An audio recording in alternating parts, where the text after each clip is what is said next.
राजस्थान की तपती रेत के बीच एक ऐसा किला खड़ा था जिसे लोग भैरवगढ़ का किला कहते थे। दिन में भी उस किले के पास जाने से लोग कतराते थे और रात होते ही तो वहां का नाम लेना भी अशुभ माना जाता था। कहा जाता था कि उस किले में कभी एक क्रूर राजा रहा करता था जिसने अपने ही लोगों को जिंदा दीवारों में चुनवा दिया था। उनकी चीखें आज भी उस किले की दीवारों में कैद हैं। गांव के बुजुर्ग अक्सर कहते, सूरज ढलने के बाद अगर कोई उस किले में गया तो वो कभी वापस नहीं आया। लेकिन हर कहानी को झूठ समझने वाले चार दोस्त थे, अर्जुन, विक्रम, रोहित और समीर। एक रात चारों ने फैसला किया कि वो इस भूतिया किले का सच जानकर रहेंगे। यार, ये सब सिर्फ डराने की बातें हैं, अर्जुन ने हंसते हुए कहा। आज रात चलते हैं, देखते हैं कौन सा भूत हमें पकड़ता है। समीर थोड़ा घबराया हुआ था। मुझे ये सब सही नहीं लग रहा। गांव वाले ऐसे ही नहीं डरते। लेकिन बाकी तीनों ने उसकी बात को मजाक में उड़ा दिया। रात के करीब 11 बजे चारों दोस्त अपनी बाइक लेकर उस किले की तरफ निकल पड़े। जैसे जैसे वो किले के करीब पहुंच रहे थे, हवा का मिजाज बदलने लगा। गर्म हवाओं की जगह ठंडी, सिहरन पैदा करने वाली हवाएं चलने लगीं। किला सामने था, अंधेरे में खड़ा, टूटी दीवारें और हर कोना ऐसा जैसे किसी की नजर उन पर टिकी हो। रोहित ने टॉर्च जलाई। चलो अंदर चलते हैं।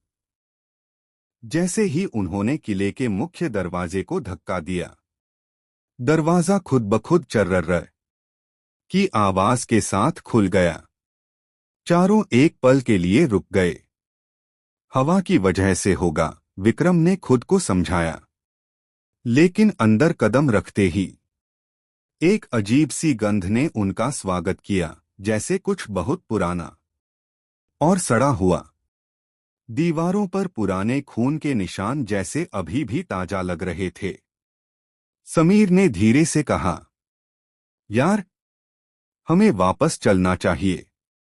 अर्जुन ने हंसते हुए जवाब दिया, अब आए हैं तो थोड़ा एक्सप्लोर तो करेंगे। तभी ऊपर की मंजिल से किसी के चलने की आवाज आई। ठक ठक ठक। चारों ने एक साथ ऊपर देखा। कोई है, अर्जुन ने जोर से चिल्लाया। लेकिन कोई जवाब नहीं आया। बस वही कदमों की आवाज। रोहित ने कहा, शायद कोई और भी आया है यहां।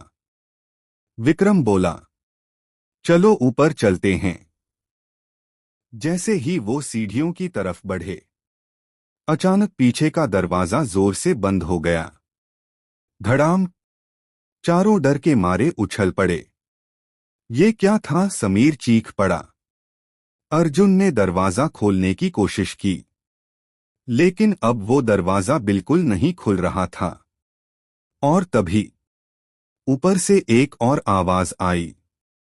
इस बार किसी के रोने की, धीमी, दर्द भरी और इंसानी नहीं।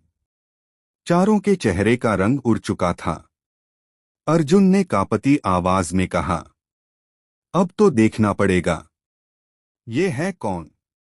लेकिन जैसे ही उन्होंने सीढ़ियों पर पहला कदम रखा, उन्हें लगा जैसे कोई उनके पीछे खड़ा है। धीरे धीरे चारों ने मुड़कर देखा, लेकिन वहां कोई नहीं था। या शायद कुछ था जो दिख नहीं रहा था। सीढ़ियों पर रखा अर्जुन का पहला कदम जैसे ही आगे बढ़ा, हवा अचानक और ठंडी हो गई। ऐसा लगा जैसे किले के अंदर की हर दीवार, हर कोना अब उन्हें देख रहा हो। समीर ने घबराकर पीछे मुड़कर फिर देखा। मुझे कसम से लगा अभी कोई यहीं खड़ा था। विक्रम ने खुद को मजबूत दिखाते हुए कहा, दिमाग का खेल है। डर की वजह से ऐसा लग रहा है। लेकिन उसकी आवाज में भी हल्की सी कंपकंपी साफ सुनाई दे रही थी। चारों धीरे धीरे सीढ़ियां चढ़ने लगे। ठक ठक ठक। हर कदम की आवाज पूरे किले में गूंज रही थी। और उसी के बीच ऊपर से आती रोने की आवाज अब और साफ सुनाई देने लगी, जैसे कोई बहुत पास हो, जैसे कोई उन्हें बुला रहा हो। ऊपर पहुंचते ही एक लंबा अंधेरा गलियारा सामने था। दीवारों पर पुराने चित्र बने थे, लेकिन उनके चेहरे किसी ने खरोंच दिए थे। रोहित ने टॉर्च उन चित्रों पर डाली। ये किसने किया होगा? तभी उसकी टॉर्च अचानक झिलमिलाने लगी। यार, बैटरी तो नई थी, रोहित बुदबुदाया। अचानक गलियारे के अंत में एक सफेद साया नजर आया। चारों वहीं रुक गए। वो साया एक औरत का था। लंबे बिखरे बाल, सिर झुका हुआ, और पैरों के पास जमीन पर कुछ काला सा फैला हुआ। समीर की सांसें तेज हो गईं। वो क्या है? अर्जुन ने हिम्मत करके आवाज लगाई। कौन है वहां? साया धीरे धीरे हिलने लगा, और फिर उसने अपना सिर उठाया, लेकिन उसका चेहरा था ही नहीं, बस काले अंधेरे का एक गड्ढा जिसमें से कुछ भी नजर नहीं आ रहा था। रोहित के हाथ से टॉर्च गिर गई। भागो! विक्रम चिल्लाया। चारों मुड़कर सीढ़ियों की तरफ भागने लगे, लेकिन जैसे ही वो नीचे पहुंचने वाले थे, उन्हें एहसास हुआ सीढ़ियां गायब हो चुकी थीं। ये कैसे हो सकता है? अर्जुन चिल्लाया। अब उनके सामने सिर्फ एक बंद दीवार थी। पीछे से धीरे धीरे कदमों की आवाज आने लगी। ठक ठक ठक। वो साया अब उनके बिल्कुल करीब आ रहा था। समीर रोने लगा। हम यहां से नहीं निकल पाएंगे, ये हमें मार देगा। अचानक गलियारे के दूसरी तरफ एक दरवाजा खुद ब खुद खुला। चिर्रर! अर्जुन ने बिना सोचे कहा। उधर भागो! चारों उस कमरे के अंदर घुस गए और दरवाजा जोर से बंद कर दिया। अंदर घुप अंधेरा था। सिर्फ उनकी तेज सांसों की आवाज गूंज रही थी। रोहित ने कांपते हाथों से टॉर्च उठाई और जलाने की कोशिश की। टॉर्च जली, और जैसे ही रोशनी पूरे कमरे में फैली, चारों की चीख एक साथ निकल गई। कमरे की दीवारों पर खून से लिखे नाम थे, सैकड़ों नाम, और सबसे नीचे 4 नए नाम उभर रहे थे। अर्जुन, विक्रम, रोहित, समीर, जैसे किसी ने अभी अभी लिखे हों। समीर घुटनों पर गिर पड़ा। ये हमें पहले से जानता है। अचानक कमरे के कोने से आवाज आई। एक बच पाएगा। चारों ने डर के मारे उस तरफ देखा।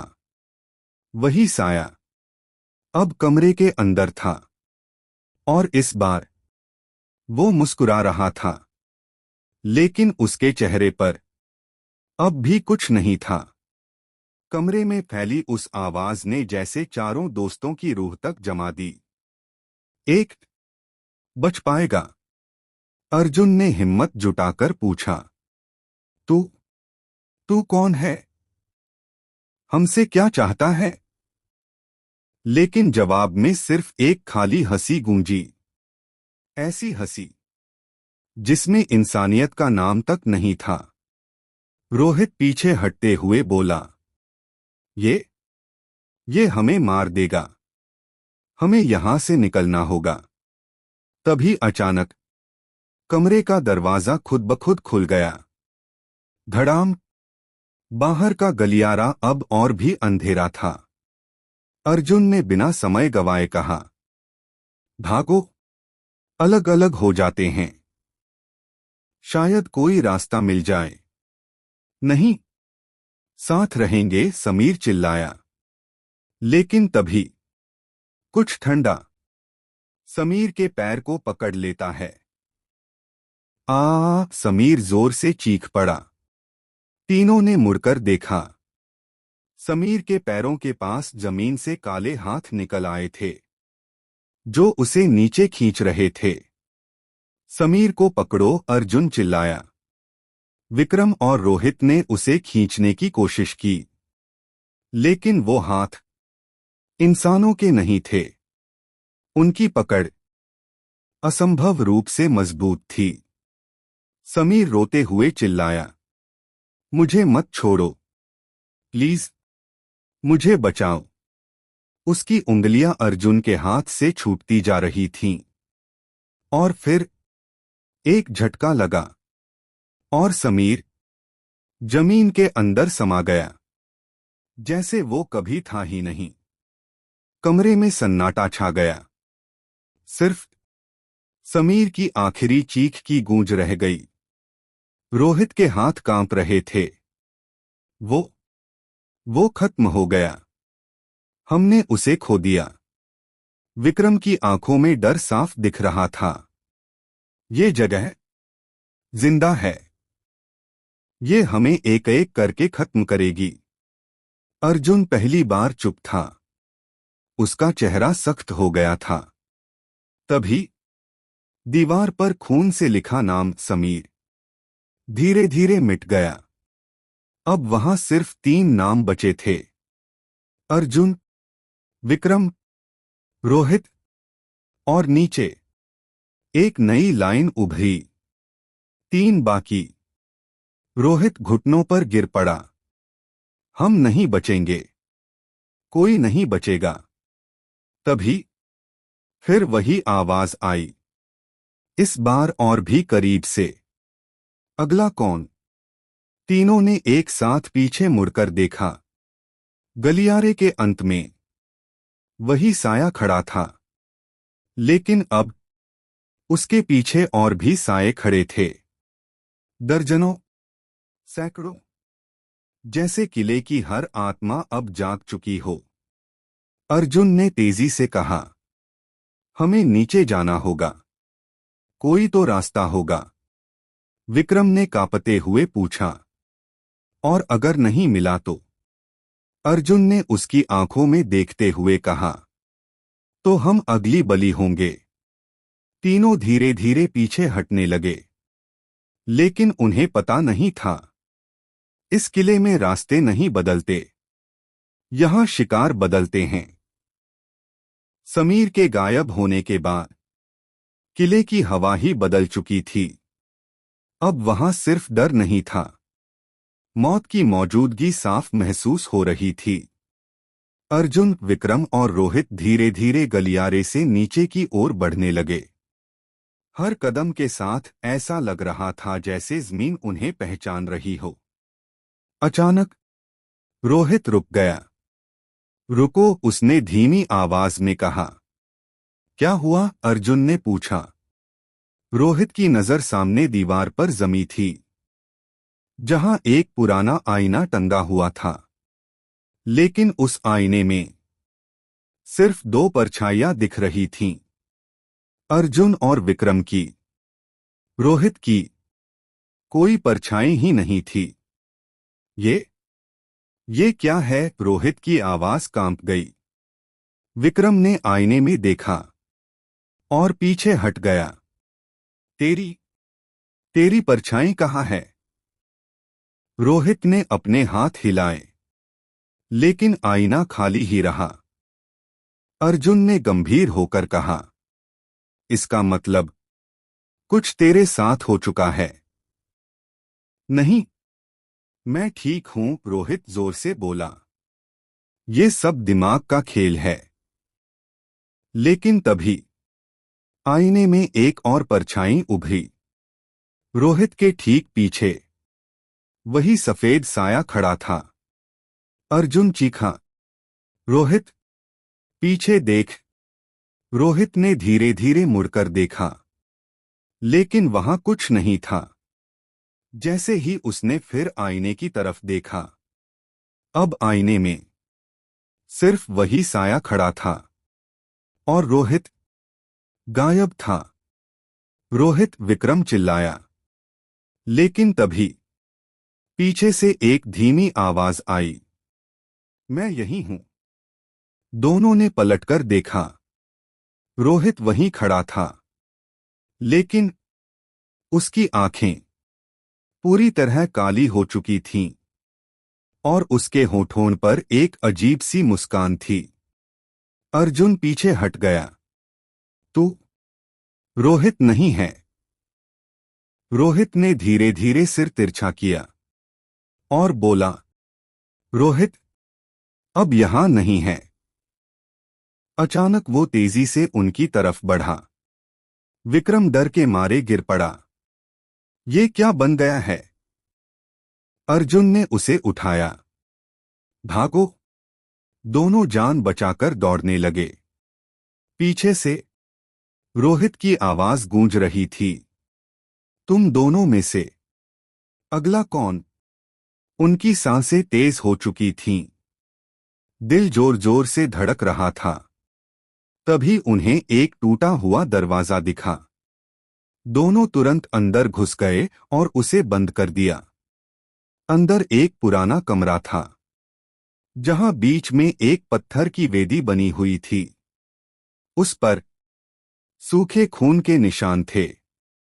विक्रम हांफते हुए बोला, ये कोई पूजा की जगह लगती है। अर्जुन ने दीवार पर लिखी एक पुरानी इबारत पढ़ी, जो यहां आए वो लौटे नहीं, क्योंकि किला आत्मा मांगता है। दोनों एक दूसरे को देखने लगे। अब सब कुछ साफ था। यह कोई साधारण भूत नहीं था।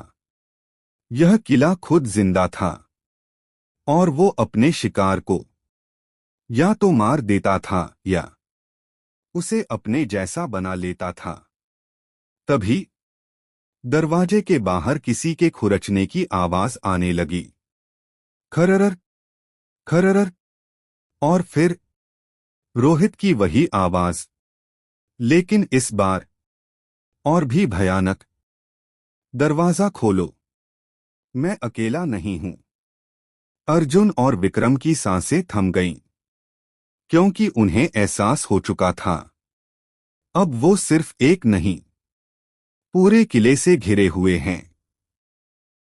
दरवाजे के बाहर खुरचने की आवाज अब तेज होती जा रही थी। खररर, खररर।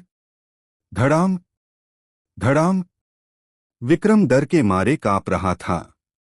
ये दरवाजा ज्यादा देर नहीं टिकेगा। अर्जुन ने चारों तरफ नजर दौड़ाई। कमरे के बीचों बीच बनी पत्थर की वेदी और उसके चारों ओर अजीब सी आकृतियां बनी हुई थीं।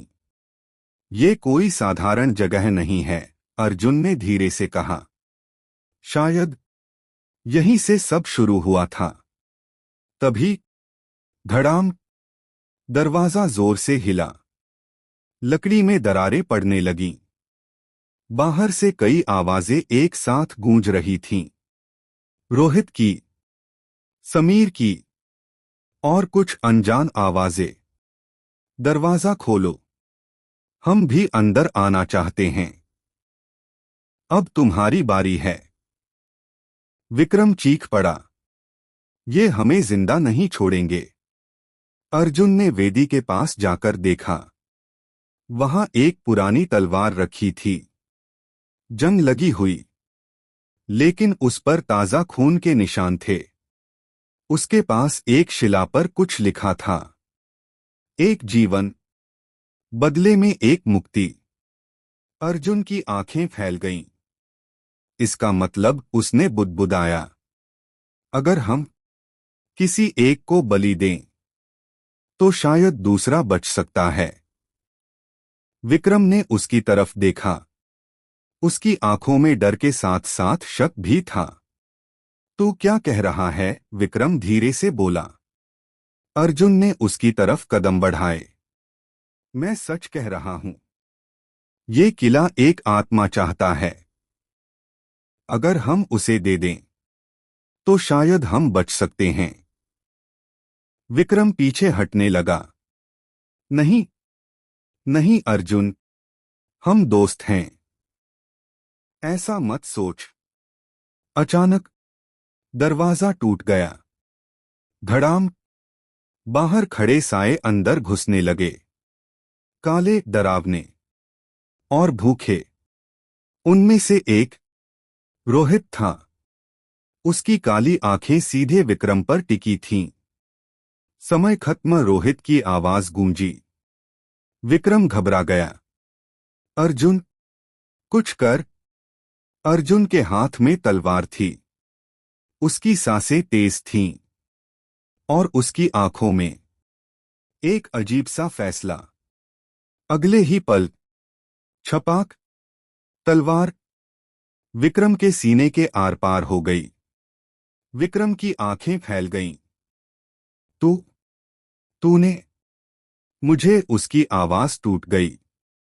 अर्जुन की आंखों में आंसू थे, लेकिन उसने तलवार नहीं हटाई।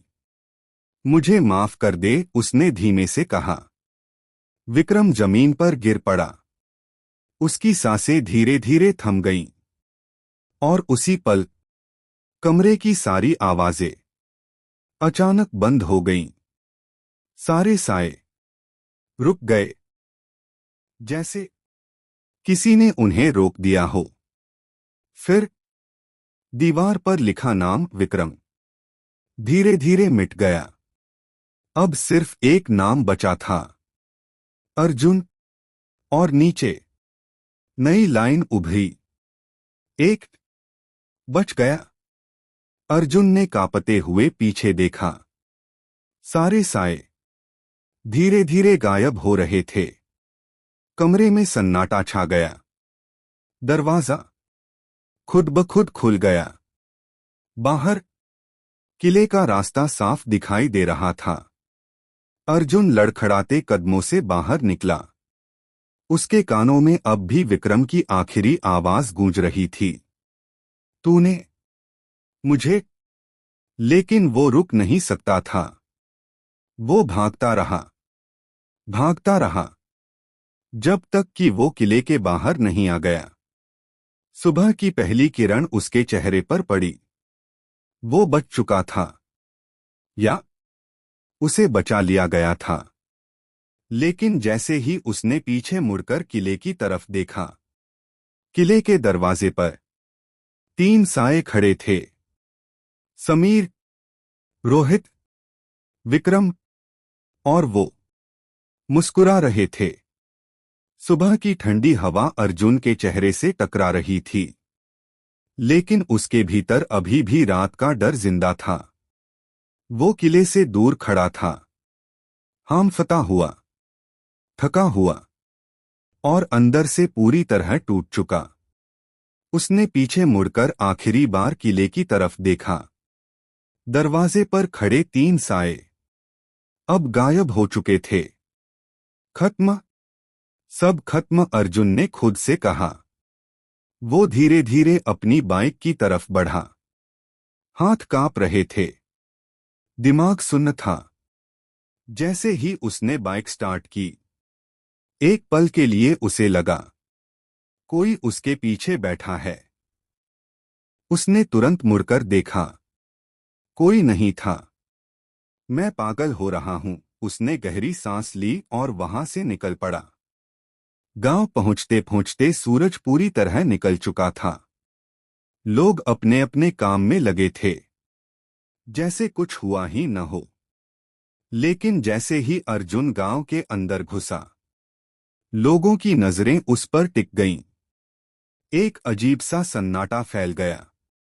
एक बुजुर्ग धीरे धीरे उसके पास आए। उनकी आंखों में डर साफ दिख रहा था। तू वहां गया था? उन्होंने धीमी आवाज में पूछा। अर्जुन ने सिर हिलाया। और बाकी 3 बुजुर्ग ने कांपते हुए पूछा। अर्जुन की आंखें भर आईं। वो नहीं बचे। बुजुर्ग ने गहरी सांस ली और पीछे हट गए। हमें पता था, उन्होंने कहा। किला हर बार एक को छोड़ता है। अर्जुन चौंक गया। क्या मतलब? बुजुर्ग ने उसकी आंखों में देखते हुए कहा, जो बचकर आता है वो इंसान नहीं रहता। अर्जुन के शरीर में सिहरन दौड़ गई। आप क्या कह रहे हैं? उसने घबराकर पूछा। बुजुर्ग ने कुछ नहीं कहा, बस उसके पीछे देखने लगे। अर्जुन ने धीरे धीरे मुड़कर देखा। उसकी परछाई जमीन पर नहीं थी। उसका दिल जोर से धड़कने लगा। ये कैसे हो सकता है? अचानक उसके कान के पास किसी ने फुसफुसाया, तू अब अकेला नहीं है। अर्जुन ने झटके से पीछे देखा। कोई नहीं था, लेकिन इस बार उसे साफ महसूस हुआ, कोई उसके अंदर है। उसका सिर दर्द से फटने लगा। उसकी आंखों के सामने अजीब अजीब दृश्य आने लगे। किले के अंदर के पुराने खून से सने पल, चीखें, आग और वो सफेद साया। अर्जुन जमीन पर गिर पड़ा। वो चीखने लगा, नहीं, ये सब मेरे साथ क्यों हो रहा है? तभी उसकी आवाज बदलने लगी, धीमी, भारी और डरावनी। क्योंकि तू चुना गया है। गांव वाले डर के मारे पीछे हट गए। अर्जुन धीरे धीरे खड़ा हुआ। उसकी आंखें अब पूरी तरह काली हो चुकी थीं। उसके होठों पर वही मुस्कान थी जो रोहित के चेहरे पर थी। और फिर उसने धीमी आवाज में कहा, अब अगली बारी किसी और की है। उस दिन के बाद गांव के कई लोग अचानक गायब होने लगे और हर रात किले के पास किसी बाइक की आवाज सुनाई देती, जैसे कोई नए शिकार ढूंढने जा रहा हो। गांव में अब डर खुलकर दिखाई देने लगा था। हर घर के दरवाजे सूरज ढलने से पहले बंद हो जाते और किले की दिशा में कोई देखना भी नहीं चाहता था। लेकिन सबसे बड़ा डर था अर्जुन, क्योंकि वो अब वैसा नहीं रहा था। दिन में वो सामान्य दिखता, लेकिन उसकी आंखों की गहराई में कुछ ऐसा था जो इंसान का नहीं था। और रात होते ही वो गायब हो जाता। एक रात गांव के ही एक बुजुर्ग रघुनाथ काका ने ठान लिया कि अब इस रहस्य का अंत करना ही होगा। वो इस किले के बारे में बहुत कुछ जानते थे जो बाकी कोई नहीं जानता था। उन्होंने अर्जुन को अकेले में बुलाया। तू जानना चाहता है ना, तेरे साथ क्या हो रहा है? काका ने धीमी आवाज में पूछा। अर्जुन कुछ पल चुप रहा, फिर सिर हिला दिया। तो आज रात मेरे साथ चल, काका बोले। मैं तुझे उस किले का असली सच दिखाऊंगा। रात के 12 बजे दोनों फिर उसी किले के सामने खड़े थे। लेकिन इस बार अर्जुन के चेहरे पर डर नहीं था, बल्कि एक अजीब सी शांति थी, जैसे वो इस जगह को पहचानता हो। किले का दरवाजा अपने आप खुल गया। चर्रर। रघुनाथ काका ने गहरी सांस ली। याद रख, जो मैं दिखाऊंगा उसे देखकर तू खुद से भी डर जाएगा। दोनों अंदर चले गए। किले के अंदर इस बार अंधेरा नहीं था।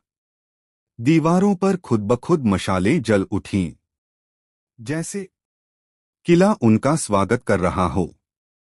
अर्जुन की चाल अब बदल चुकी थी, धीमी, स्थिर और किसी शिकार की तरह। रघुनाथ काका उसे एक गुप्त रास्ते से नीचे ले गए, तहखाना। जैसे ही वो नीचे पहुंचे, अर्जुन का सिर फिर दर्द से भर गया। उसे वही आवाजें सुनाई देने लगीं, चीखें, रुदन और वो हंसी कमरे के बीचों बीच एक विशाल पत्थर का सिंहासन था और उसके पीछे एक भयानक आकृति उकेरी हुई थी, भैरव की मूर्ति। लेकिन वो साधारण मूर्ति नहीं थी। उसकी आंखों में असली आग जल रही थी। रघुनाथ काका ने कांपती आवाज में कहा, यही है इस किले का असली मालिक। अर्जुन धीरे धीरे उस सिंहासन के पास गया, जैसे कोई अदृश्य शक्ति उसे खींच रही हो। सदियों पहले काका बोले, यहां एक राजा था जिसने अमर होने के लिए भैरव की साधना की, लेकिन उसने बलि के लिए अपने ही लोगों को चुना। सैकड़ों आत्माएं इस किले में कैद हो गईं, और तब से यह किला हर कुछ साल में नए शिकार मांगता है। अर्जुन ने सिंहासन को छुआ और अचानक उसकी आंखों के सामने सब कुछ बदल गया। उसे दिखा वो खुद उसी राजा के रूप में लोगों की बलि दे रहा है, हंस रहा है और खून से लथपथ खड़ा है। अर्जुन चीख पड़ा, नहीं, ये मैं नहीं हूं। लेकिन अंदर से वही आवाज आई, तू ही है। अचानक भैरव की मूर्ति की आंखों की आग और तेज हो गई और एक भारी आवाज गूंजी, मेरा सेवक लौट आया है। अर्जुन के शरीर से काली धुंध निकलने लगी और फिर वो धीरे धीरे सिंहासन पर बैठ गया।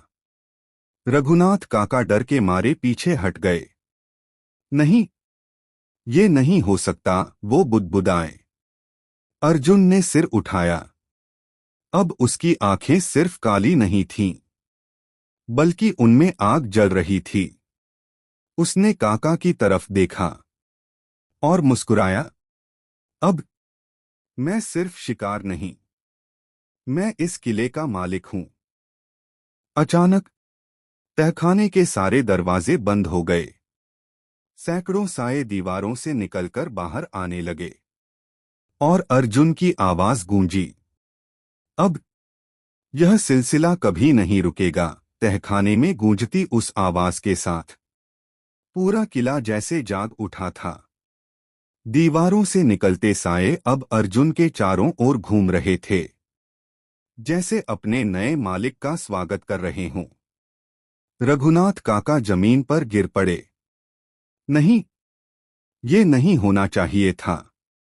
हमने तुझे बचाने की कोशिश की थी। अर्जुन धीरे धीरे सिंहासन से उठा। उसकी चाल अब इंसानी नहीं थी। हर कदम के साथ जमीन हल्की सी कांप रही थी। उसने काका की तरफ देखा।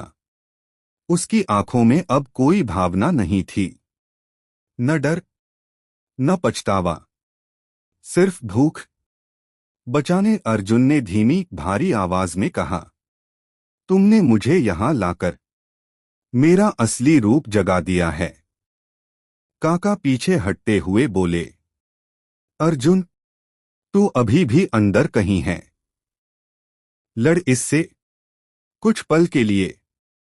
अर्जुन का चेहरा बदलता हुआ नजर आया, जैसे अंदर कोई संघर्ष हो रहा हो।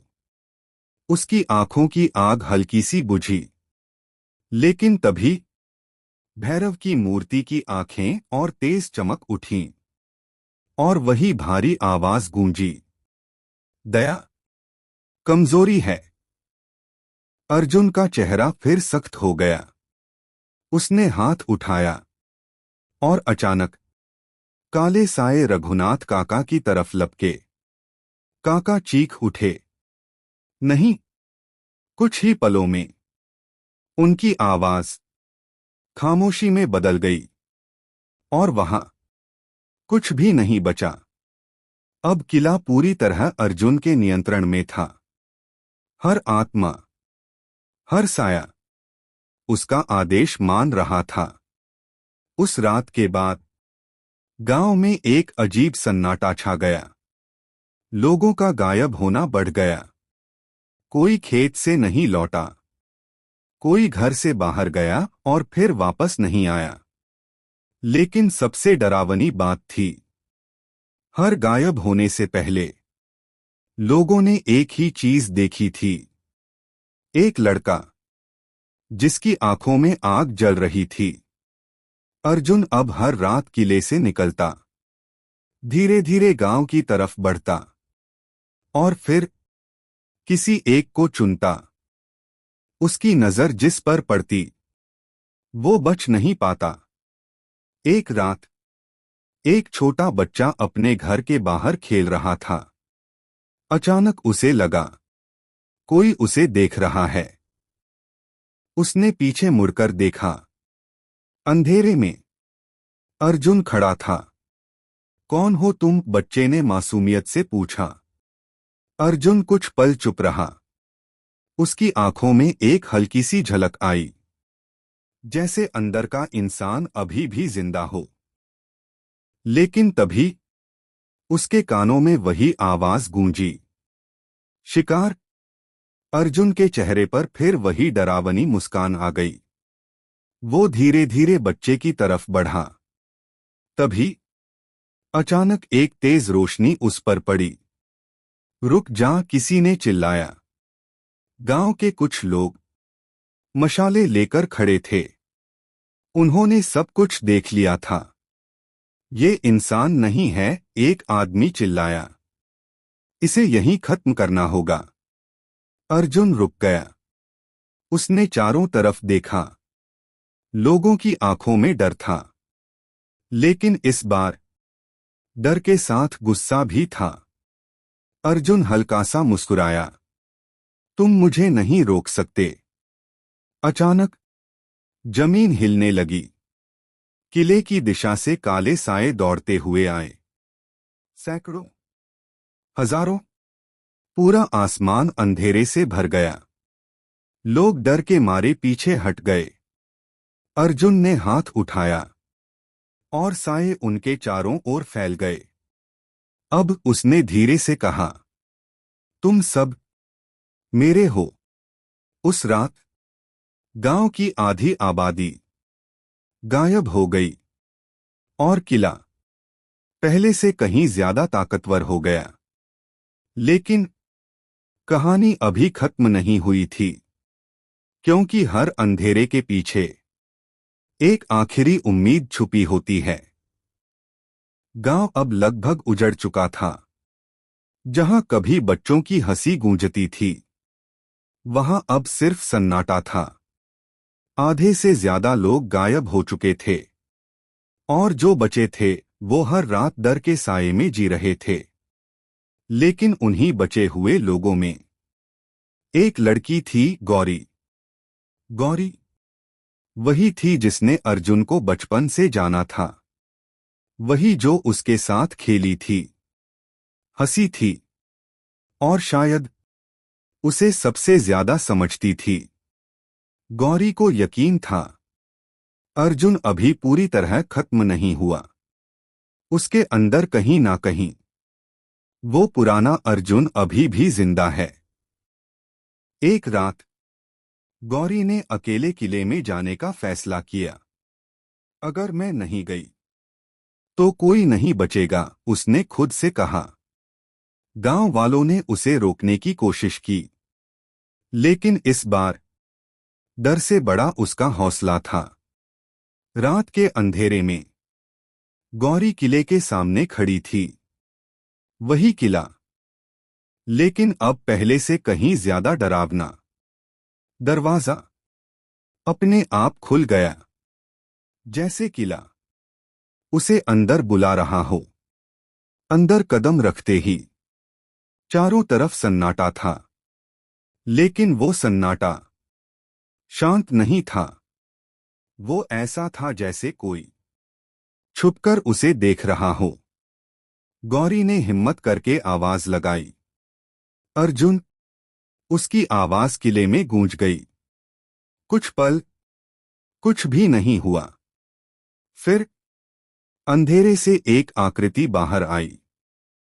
वो अर्जुन था, लेकिन अब वो पहले जैसा नहीं दिखता था। उसकी आंखों में आग और उसके पीछे खड़े सैकड़ों साए।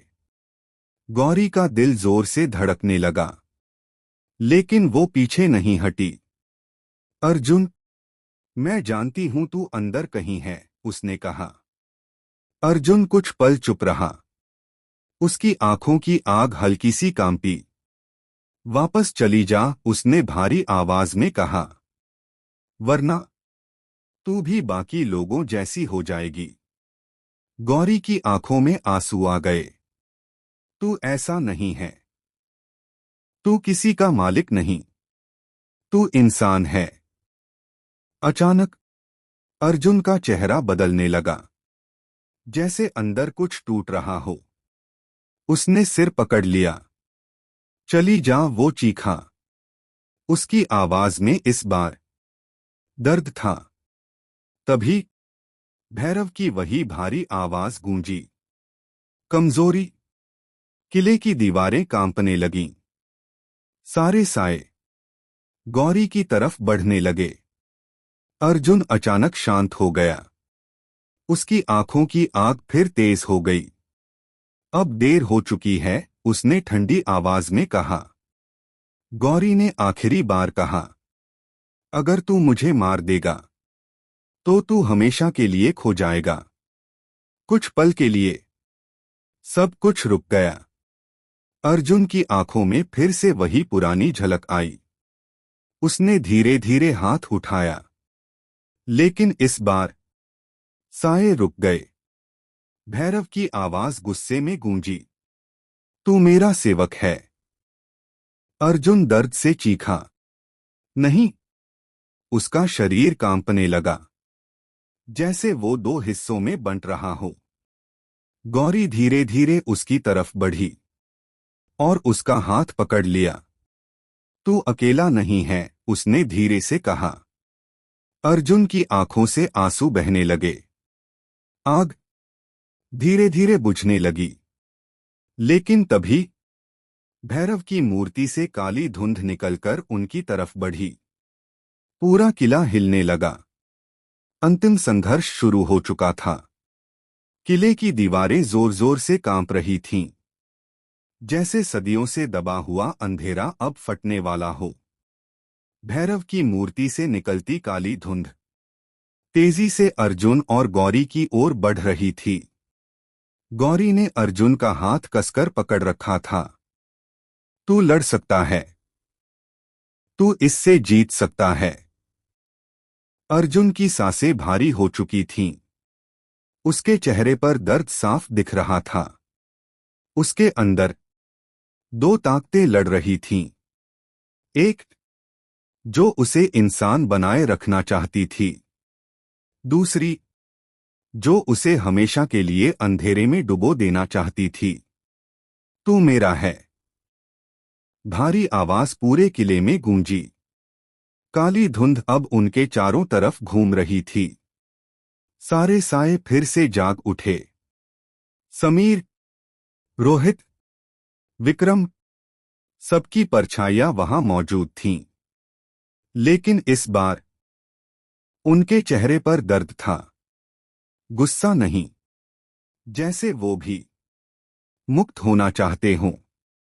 अर्जुन घुटनों पर गिर पड़ा।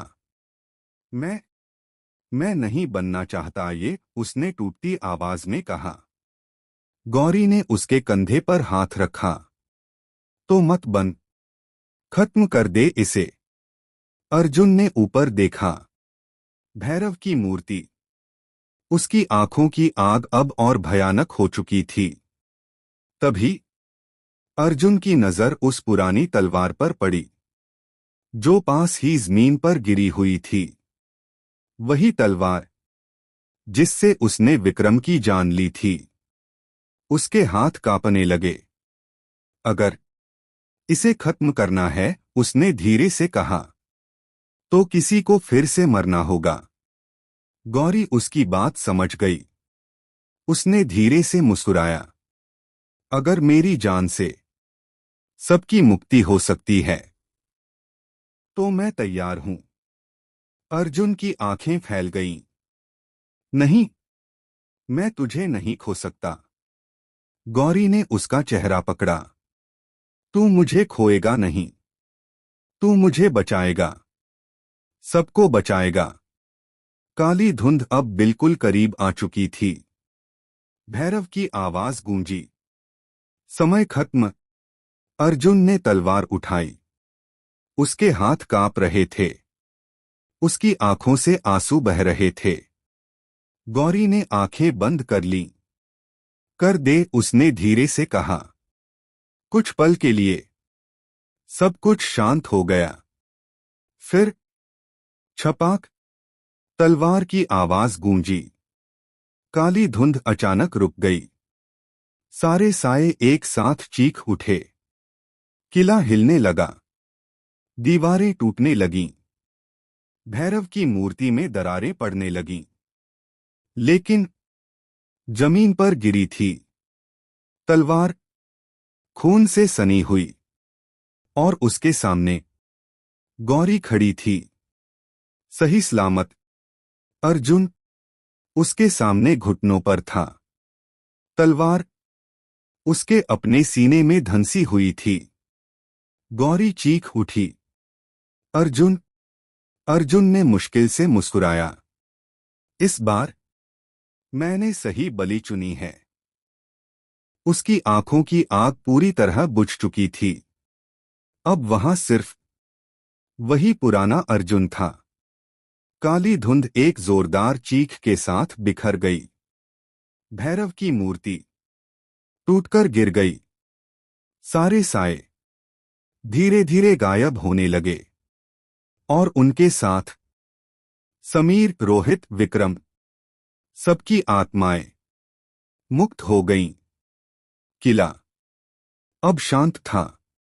सदियों बाद पहली बार सुबह की पहली किरण टूटे हुए किले पर पड़ी।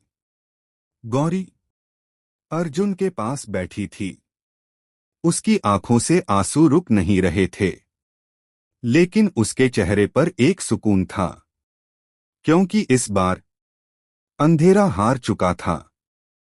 लेकिन जैसे ही हवा चली, किले के मलबे के बीच एक हल्की सी आवाज गूंजी। हर अंत एक नई शुरुआत होता है। किले के टूटे हुए पत्थरों के बीच अब सिर्फ सन्नाटा था। लेकिन इस बार वो सन्नाटा डर का नहीं, शांति का था। गौरी कई घंटों तक वहीं बैठी रही, अर्जुन के पास। सूरज धीरे धीरे आसमान में चढ़ गया। गांव के कुछ लोग हिम्मत करके किले तक पहुंचे। उन्होंने जो देखा वो उनकी समझ से परे था। किला जो सदियों से खड़ा था, अब खंडहर बन चुका था। और उसके बीच अर्जुन का निर्जीव शरीर। लेकिन उसके चेहरे पर एक सुकून भरी मुस्कान थी। गांव वालों ने उसी जगह अर्जुन का अंतिम संस्कार किया।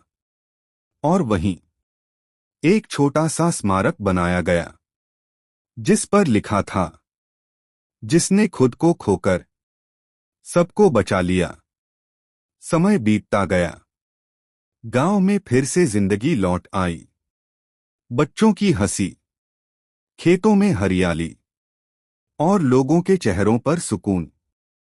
अब कोई भी उस किले का नाम डर के साथ नहीं लेता था, क्योंकि सब जानते थे अंधेरा खत्म हो चुका है। गौरी अक्सर उस जगह पर जाती जहां कभी किला हुआ करता था। वो चुपचाप बैठती और हवा से बात करती, जैसे अर्जुन अब भी कहीं आसपास हो। एक दिन हवा हल्की सी चली और गौरी को ऐसा लगा जैसे किसी ने बहुत धीरे से कहा हो, अब सब ठीक है। गौरी मुस्कुराई। उसकी आंखों में आंसू थे, लेकिन इस बार वो आंसू दर्द के नहीं, सुकून के थे।